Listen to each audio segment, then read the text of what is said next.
Hello viewers, welcome back to my YouTube channel. তো তোমরা যারা বিদ্যাসাগর ইউনিভার্সিটির আন্ডারে ইউজি ফোর্থ সেমের স্টুডেন্ট আছো, তোমরা জানো তোমাদের ফোর্থ সেমের এক্সাম খুবই শীঘ্রই হতে চলেছে। হয়তো কিছুদিনের মধ্যেই তোমাদের রুটিন পড়বে এবং সেপ্টেম্বরের 10 বা 11-12 আগেই তোমাদের পরীক্ষাটা শুরু হয়ে যাবে। তো তোমাদের হাতে কিন্তু বেশি সময় নেই। যারা ভাবছো রুটিন এখনও পড়ছে না, কি করবে, একটু ল্যাথ খেয়ে নিই, ঠিক আছে, ওই জিনিসগুলো এখন এই কদিন একটু সাইডে রাখো, বিকজ এটা ইউনিভার্সিটি। তো ইচ্ছে হবে এখন রুটিন দিয়ে দেবে হুট করে, ঠিক আছে। তো তোমাদেরকে সেই মতো প্রিপেয়ার থাকা জরুরি।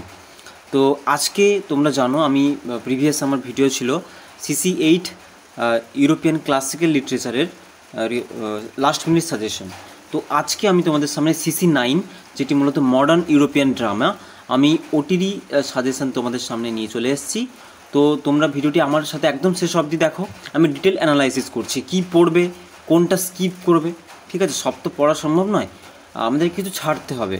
আর এক গাদা প্রশ্ন মাথায় নিয়ে পরীক্ষা হলে গিয়ে সব ভুলে গিয়ে ওরকম করে লাভ নেই। আমাদেরকে কিছু ক্যালকুলেটিভ পড়াশোনা করতে হবে আর স্মার্টলি খাতাটাকে প্রেজেন্ট করে দিয়ে আসতে হবে। আমার সাজেশন কিন্তু ওইগুলোকে নিয়ে আমি খুব কম প্রশ্ন সাজেশন হিসেবে দিই। অনেকে কী করে সবই দিয়ে দেয়, তো ওটাকে সাজেশন বলে না। তো সাজেশন আমি বানাবো মানে কিছুগুলোকে স্কিপ করে কিছুগুলোকে রেখে। তো আমি সেইগুলো এই প্রশ্নগুলো তোমরা বাদ দিয়ে কিন্তু এক্সাম হলে যাবে না, ঠিক আছে। এর বাইরে তোমরা প্রশ্ন করতেই পারো নিজেদের জন্য, বাট এই প্রশ্নগুলোকে কোনোভাবে ছেড়ে যাওয়া যাবে না। সো সবাই আমার সাথে থেকো, পারলে তোমরা খাতায় নোট ডাউন করে নাও কোন কোন প্রশ্ন রেডি করেছো। যদি এর মধ্যে কোনোটা ছেড়ে যাও ওটা প্রিপেয়ার করে নেবে, ওকে। সো প্রথম প্রশ্ন আমি রেখেছি অ্যাজ অ্যান অ্যাবসার্ড প্লে, ওকে, বা as an absurd drama waiting for Godot as an absurd play. খুব ইম্পর্টেন্ট প্রশ্ন, প্রিভিয়াস ইয়ারে আসেনি, তো এই ইয়ারে একটা ফ্ল্যাট প্রশ্ন চলে আসার চান্স আছে। অ্যাবসার্ড ড্রামা সিম্বলিজম খুব ইম্পর্টেন্ট, তোমাকে এটা দেখে যেতে হবেই। সিম্বলিজম এটা তোমাকে দেখে যেতে হবেই, ওকে। আর কেন দেখে যাবে, এটা যদি ফ্ল্যাট 10 মার্কসে দিয়ে দেয় 10 মার্কসে লিখতে হবে। 5 মার্কসে ধরো সাপোজ যে কোনো একটার বা যে কোনো দুটো মেনশন করে বলে দিল যে right 2 major symbols in waiting for Godot, তাহলে তোমাকে যে কোনো দুটো সিম্বল লিখে দিয়ে আসতে হবে, বুঝতে পেরেছো। যদি কোনো 2 মার্কসের পার্টিকুলার দিয়ে দেয় যে ট্রিটার সিম্বল কী ছিল, তাহলে তোমাদের 2 মার্ক লিখতে হবে। তাই সিম্বলিজম, ওভারঅল পড়াশোনায় সিম্বলিজম থাকবে তোমাদের। Next, significance of the name, কাদের নেম, যে নাম এখানে ব্যবহৃত হয়েছে সবগুলো নামের কথাই কিন্তু বলা হচ্ছে, ওকে।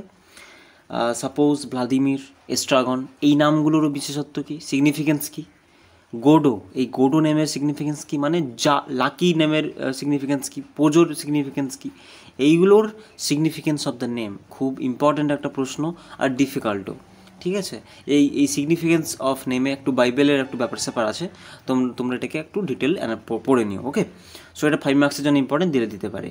ট্র্যাজি কমেডি, এক্সিস্টেন্সিয়ালিজম, ওকে, এই দুটো কিন্তু খুব ইম্পর্ট্যান্ট প্রশ্ন। এগুলো ট্র্যাজি কমেডি তোমাদের আগের ইয়ারে এসেছিলো, ট্র্যাজি কমেডি এসেছিলো আগের বছর এক্সামে, তো এবারে ওটার না দেওয়ার চান্স কম আছে। ট্র্যাজি কমেডি বা এই যে এক্সিস্টেন্সিয়ালিজম, এই দুটোর মধ্যে কিছু একটা এসেছিলো, আমি মনে করতে পারছি না। যেটা এসছে সেটাও দেখে যাবে, আর যেটা না এসেছে সেটাও ইম্পর্ট্যান্ট। ডিফারেন্স বিটুইন অ্যাক্ট 1 আর অ্যাক্ট 2, অ্যাক্ট 1 আর অ্যাক্ট 2 এর মধ্যে বেসিক ডিফারেন্সগুলো কী কী, এটা করবে। সিগনিফিকেন্স অফ গোডো, এটাকে এমনভাবে তৈরি করে নেবে এই নেমের সাথে তৈরি করে নেবে, দিলে এটা একই আনসার হয়ে গেল, আলাদা করে তৈরি করতে হলো না। মেনড্রেকের সিম্বল আছে, তাই না, মেনড্রেকের সিম্বল আছে, তো এটা পড়বে। সং অ্যাবাউট দ্য ডগ, যে কুকুরের সম্পর্কে একটা গান গাওয়া হচ্ছিলো কুকুরকে নিয়ে, ওটার সিগনিফিকেন্স মানে symbol. Lucky's dance in a net, এটার সিম্বল, ঠিক আছে। সার্টেনলি দে বিট মি, এটা একটা লাইন, ঠিক আছে, এটা কে বলেছিল, কেন বলেছিল।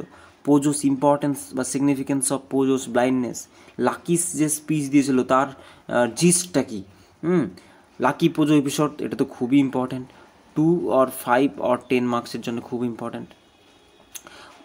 এই যে পোস্ট ওয়ার যে হতাশা, যুদ্ধের পরের যে হতাশা কীভাবে এই ওয়েটিং ফর গোডোতে দেখা যায়, এটা করবে। Nothing to be done, million dollar line, nothing to be done, ঠিক আছে, এটা পড়বে তোমরা। কমেন্টস আসতে পারে 2 মার্কসের 5 মার্কসের। ওকে, নেক্সট হচ্ছে সিম্বল তো সবই করতে হবে, বাট এগুলো একটু বেসিক ভালোভাবে তৈরি করো। ট্রি, হ্যাটস, রোপ, ব্যাগ, বোন, নাইট, এগুলো তোমরা ভালো করে একটু তৈরি করে নিও। ওকে, সো এই মোটামুটি ছিল ওয়েটিং ফর গোডো। তাহলে বোঝা গেছে কী করবে না করবে। তোমরা যারা 2 মার্কস চাইছো, এখান থেকে যারা 2 মার্কস চাইছো, ওরা কিন্তু আমার প্লেলিস্ট দেখতে পারো। আমার প্লেলিস্ট আমি কিন্তু ওখানে আপলোড করে দিচ্ছি 2 মার্কস। ওকে, তোমরা ওখান থেকে মোট 30টা প্রশ্ন দিয়েছি, ওগুলো খুব ইম্পর্ট্যান্ট, ওগুলো তোমরা সবাই প্রস্তুত করে নিও। ওকে, নেক্সট কী টপিক আছে আমরা দেখে নেব। নেক্সট টপিক রয়েছে গোস্টস। তোমরা জানো ইপসেনের লেখা, হেনরিক ইপসেনের হচ্ছে গোস্ট। তো এখান থেকে তোমরা কি কি পড়বে, এখান থেকে কি কি ইম্পর্ট্যান্ট আছে। Joy of life, what do you mean by quote unquote joy of life, এটা 5 মার্কসের জন্য ইম্পর্ট্যান্ট, 2 মার্কসের জন্য ইম্পর্ট্যান্ট। এবারে এটা এমন একটা প্রশ্ন, মানে এটা কিন্তু খুব একটা ইম্পর্ট্যান্ট লাইন একটা, তাই এটা 10 মার্কসে দিয়ে দিলেও দিতে পারে, যে পুরোটার উপর অ্যানালাইসিস করো, বা তুমি এই জিনিসটা, এই লাইনটা কীভাবে গোস্টসে প্রতিফলিত হয়েছে বারবার, ঠিক আছে, বা কিভাবে একটা অসওয়াল্ডের যে একটা ইনার থট বা ইনার একটা ভিশনকে প্রেজেন্ট করেছে এর মাধ্যমে। ওকে, সো এটা কিন্তু দিতে পারে, এটা তোমরা তৈরি করে রেখো। কোন সিক্রেট মিসেস এলভিং লুকিয়ে রেখেছিল, ঠিক আছে, এটা জাস্ট জানার জন্যে, তোমরা তো স্টোরি পড়বেই, এটা দিয়েছি। এখানে কি সিম্বলিজম করবে, স্টর্ম করবে, অরফেনেজ করবে, লাইট অ্যান্ড ডার্কনেস করবে। সিম্বলিজম আলাদা করে 10 মার্কস তোমাকে করতে হবে, তার মধ্যে এগুলো 2 মার্কসের জন্য ইম্পর্টেন্ট। হয়তো দিয়ে দেবে অরফেনেজের সিম্বল কি 2 মার্কসের জন্য তোমাকে লিখতে হবে। Metaphorical significance of the line, এই লাইনটা দাসান অসল্ট বলেছিল, তো এইটার মেটাফরিক্যাল সিগনিফিকেন্স কি, এটা করবে। কিভাবে এন্ড হচ্ছে করবে। প্যাস্টর ম্যান্ডার্সের রোল, ঠিক আছে, টাইটেল করবে। ট্র্যাজেডি অফ মিসেস এলভিং, দেখো এই প্রশ্নটাকে তোমরা এইভাবে রেডি করবে, এই ট্র্যাজেডি, যাতে যদি দেয় মিসেস এলভিংয়ের ক্যারেক্টার এর মধ্যে চলে আসবে, যদি যদি দেয় যে মানে কন্টেম্পোরারি সোসাইটির একটা ভিকটিম হিসেবে কিভাবে মিসেস এলভিংকে প্রেজেন্ট করা হয়েছে, তাহলে এটাও কিন্তু এই আনসার। এমনভাবে জিনিসগুলোকে পুট করে নেবে, এলভিংয়ের ক্যারেক্টার দেবে, মিসেস এলভিংয়ের ক্যারেক্টার দেখবে, ওখানে কন্টেম্পোরারি সোসাইটি, তোমাদের ইম্পর্টেন্ট জিনিসগুলো এইগুলো কিন্তু, ঠিক আছে, যে মডার্ন সোসাইটির যে এলিমেন্টগুলো, যে তুমি সোসাইটির কোন কোন জিনিসগুলো তুমি এখানে পাচ্ছ, হ্যাঁ, মরালটা কী পাচ্ছ, বা কন্টেম্পোরারি সোসাইটির কোন জিনিসগুলো এখানে এই ক্যারেক্টারের মাধ্যমে ফুটে উঠছে, এইগুলো তোমাদের দেখে যেতে হবে। শুধু টেক্সট নয়, টেক্সটের বাইরে বা লেখক এই ক্যারেক্টারের সাথে তখনকার দিনের সমাজকে কিভাবে একটা সুতোয় বেঁধেছেন, তোমাদেরকে কিন্তু এইগুলো দেখে দিতে হবে, এইগুলোই প্রশ্ন আসবে। নেক্সট দেখেছো লাইন, আমি কি দিয়েছি, একটা লাইন দিয়েছি, একটা কোটেশন দিয়েছি। তোমাদের এই গোস্ট থেকে কিন্তু ইম্পর্টেন্ট কোটেশন। ওকে, ইম্পর্টেন্ট হচ্ছে কোটেশন, তোমাদের কোটেশনই দেবে, লাইন দেবে। তাই তোমরা যদি সময় থাকে তোমাদের হাতে, তোমরা কিন্তু, আমি বলবো, সাজেস্ট করব সামারি না পড়ে লাইন বাই লাইনে যেতে। ওকে, লাইন বাই লাইনে যেতে তোমাদের। তো এখানে একটা লাইন দিয়েছে, দেখতে পাবে, it's not just what we inherit from our father's and mother's that works again in us, it's all sort of old ideas and dead believes. একটা ইম্পর্টেন্ট লাইন একটা, মানে তোমাকে যাতা লাইন একটা দিয়ে দেবে না, খুব ইম্পর্টেন্ট একটা লাইন, তোমরা মানেই বুঝতে পারছো যে আমরা আমাদের বাবা মায়ের থেকে সহজাত প্রবৃত্তিতে যে জিনিসগুলো পাই, সেগুলি আমাদের মধ্যে থাকে, কিন্তু it's all sort of old ideas and dead believes, তাই না? মানে চিন্তাভাবনা, তোমার পিতামাতার মধ্যে যে সমস্ত চিন্তাভাবনা, অবশ্যই তার কিছুটা হলেও কম হলেও তোমার মধ্যে কিছুটা তার প্রতিফলন ঘটবে, সেটার প্রতিফলন দেখা যাবে তোমার মধ্যে। এই লাইনটাই কিন্তু এখানে বলা হয়েছে এটার উপর কমেন্ট করতে। তাই এক্সামে কিন্তু এই প্রশ্নগুলো তোমরা পাবে, হয় 5-এ নয় 2-এ, বিশেষ করে গোস্ট থেকে পাবে, লাইন বাই লাইন পাবে, ওয়েটিং ফর গোডো থেকে পাবে, এই দুটো থেকে পাবে। তাই যারা এখনও টেক্সট পড়োনি এখান থেকে কিন্তু পড়ে নাও, ওকে? কারণ তোমার খাতাটা আলাদা একজনের কাছ থেকে কেন ইউনিক হবে? তুমি যখন এই কোয়েশ্চেনগুলো এক্সামে অ্যাটেন্ড করে দিয়ে আসবে, ওকে? তুমি যখন এক্সামিনার যিনি খাতা দেখেন তিনি কিন্তু এগুলো লক্ষ্য করেন, অবশ্যই লক্ষ্য করেন যে তুমি কোন কোন প্রশ্নগুলো চুজ করছো। ওইখান থেকেই তোমার বোঝা যায় একটা প্রিপারেশান কেমন, তাই না? তুমি যখন একটা লাইন, একটা কমেন্ট লিখবে, তখন তুমি লেখো, ওটা মোটামুটি লিখলেই হবে, লেখো। বাট স্যার বা যিনি খাতা দেখছেন উনি কী ভাববেন যে এ কিন্তু গতানুগতিক গল্প বা পড়েনি, ও টেক্সট পড়েছে, ও জানে। তাই এই এই 5 মার্কের প্রশ্নটা টাচ করার তার একটা সাহস আছে, বা টাচ করে গেছে, তাই না? তোমার মধ্যে সেই কনফিডেন্সটা ছিল বলেই তো তুমি কমেন্টটা লিখতে যাবে, তাই না? তাই লাইন বাই লাইন তোমার যদি খাতায় থাকে, এই কমেন্ট খাতায় থাকে, তাহলে খাতাটা কিন্তু একটু ওয়েটেজ হয়, ওকে? এই জিনিসগুলো কিন্তু একটু মাথায় রাখতে বলবো তোমাদেরকে। নেক্সট আমি বলবো, নেক্সট কয়েকটি প্রশ্ন রেখেছি। Again, and we are all so terribly afraid of light.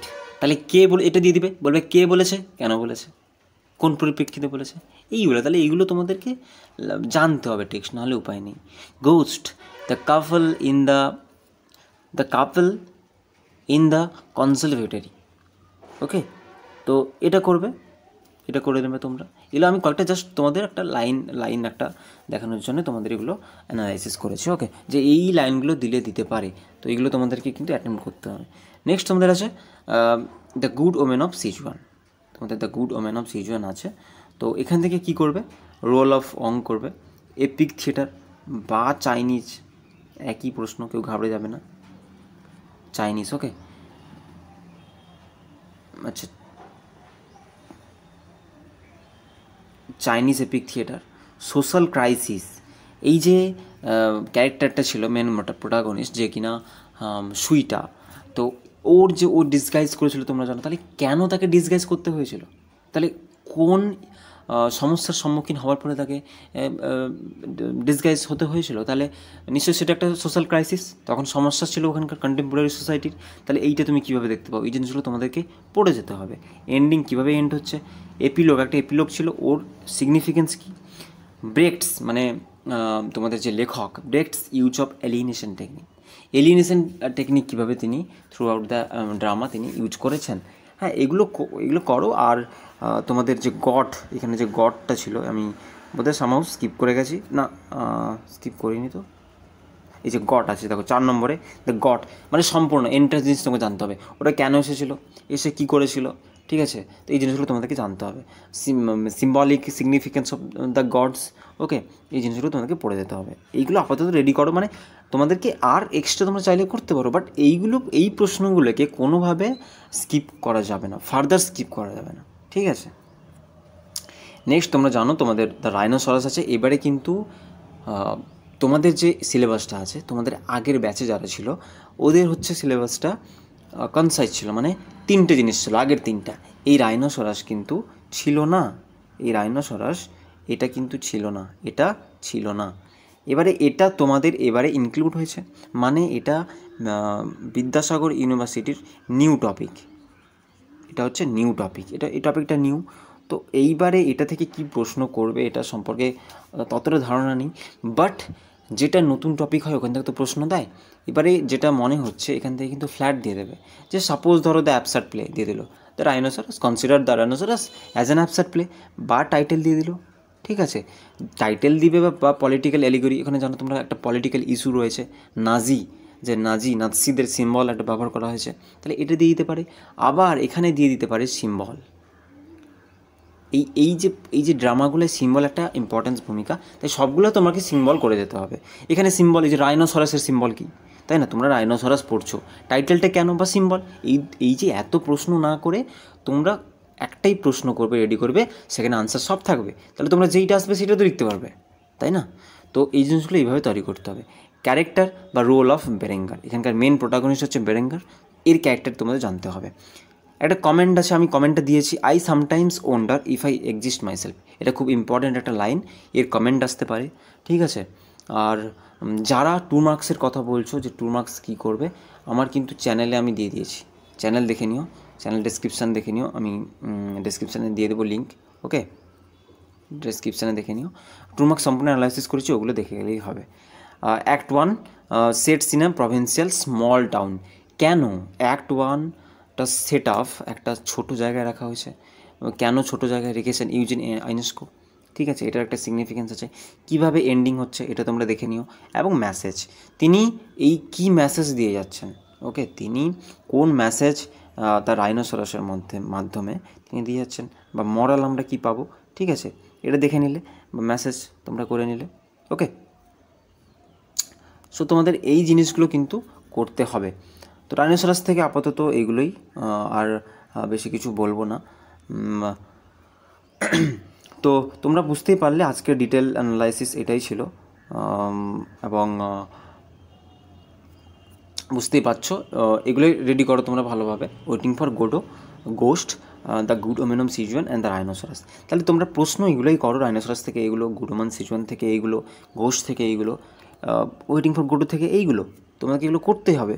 Plus তোমরা প্রত্যেকটা সামারি গল্পতে জানবে, শর্ট প্রশ্নের জানলে এইবারে যারা চাইছো যাদের SGPAটা একটু বেটার হোক, 7.40 or 50 or 60 থেকে আপ মানে আরও ওপরে হোক, তাদের কিন্তু তোমরা কিন্তু তোমাদেরকে এই জিনিসগুলো করতে হবে, এই যে লাইন অ্যানালাইসিস, ওকে, এই লাইন অ্যানালাইসিসগুলো কিন্তু বেসিক্যালি তোমার জন্যে, তোমাদের জন্যে, এই জিনিসগুলো তোমাদের জন্যে। তাই তোমরা সময় যেতে আছে, তোমরা টেক্সটটা খুঁটিয়ে পড়ে নাও, দিলে মোটামুটি বুঝতে পেরে যাবে যে এই লাইনটা এই জায়গায় ছিল, ঠিক আছে, এটা বলেছিল, এইটা বলেছিল, কোন পরিপ্রেক্ষিতে, তখন নিজেরাই লিখতে পারবে, তাই না? সো এটাই আজকের লাস্ট মিনিট সাজেশন CC9-এর, এটাই রইল। তো যদি তোমাদের হেল্পফুল মনে হয় অবশ্যই লাইক করো, আর চ্যানেলটি সাবস্ক্রাইব করে পাশে থাকো। যারা নতুন আমার চ্যানেলে ভিজিট করছো, তোমরা সাবস্ক্রাইব করে বেল আইকন প্রেস করে রেখো পরবর্তী ভিডিওর নোটিফিকেশান খুব তাড়াতাড়ি পাওয়ার জন্য। তো বাদবাকি তোমরা সাথে থেকো, আমি নেক্সট CC10 পপুলার লিটারেচারের শেষ মিনিট সাজেশন নিয়ে আসছি। তোমরা এই জিনিসগুলো ভালোভাবে রেডি করো, প্রশ্ন ঘুরিয়ে দিলেও কিন্তু আনসার এগুলোই থাকবে। তাই তোমাদেরকে একটু এই জিনিসগুলো ক্যালকুলেটিভলি একটু পড়তে হবে, এবং জিনিসগুলোকে সেভাবে তৈরি করতে হবে, ঠিক আছে। তো দেখা হচ্ছে নেক্সট ভিডিওতে। টিল দেন সবাই খুব ভালো থেকো, আর এগুলো একদম ভালোভাবে প্রিপেয়ার করো। দেখা হচ্ছে নেক্সট ভিডিওতে। টাটা।